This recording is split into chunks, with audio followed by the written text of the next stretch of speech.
লড়াইয়ের ময়দান থেকে সরে গেছেন বলে নিজে একটা সাংবাদিক সম্মেলন করে দাবি করেছে। তাতে কিছু যায় আসে না নির্বাচনী ব্যবস্থার মধ্যে, কারণ ইভিএম এ তার নামই থাকবে এবং সেটা তৃণমূল কংগ্রেসের প্রার্থী হিসাবেই থাকবে এবং হয়তো তিনি ভোটও পাবেন এবং ভোট পাওয়াটাও একটা গণতান্ত্রিক পদ্ধতিতে নিয়মের মধ্যে পড়ে।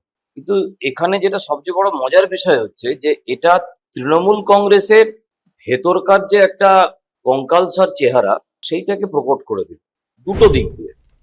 একটা হচ্ছে যে এই জাহাঙ্গীর খান ছিল বহুল প্রচারিত অভিষেক ব্যানার্জি তার ডায়মন্ড হারবার মডেলের অন্যতম কাণ্ডারি।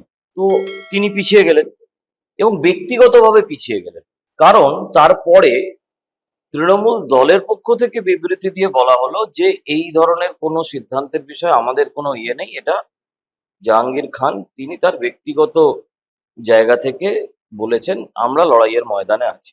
কাকে নিয়ে লড়াইয়ের ময়দানে আছো? যে তোমার প্রার্থী সে রণে ভঙ্গ দিয়েছে আর তুমি সেটা জানতে না, আর তুমি বলছো তুমি লড়াইতে আছো, তাহলে তো নির্দিষ্ট করে বলতে হয় যে আমি তাহলে সিপিএম এর সঙ্গে আছি, আমার সমর্থকদের সিপিএম কে ভোট দিতে বলছি, আমার সমর্থকদের কংগ্রেসকে ভোট দিতে বলছি, অথবা আমার সমর্থকদের আমাদের প্রতীক চিহ্নে ভোট দিতে বলছি, সেখানে প্রার্থী যেই হোক না কেন। তুমি কোনোটাই বললে না।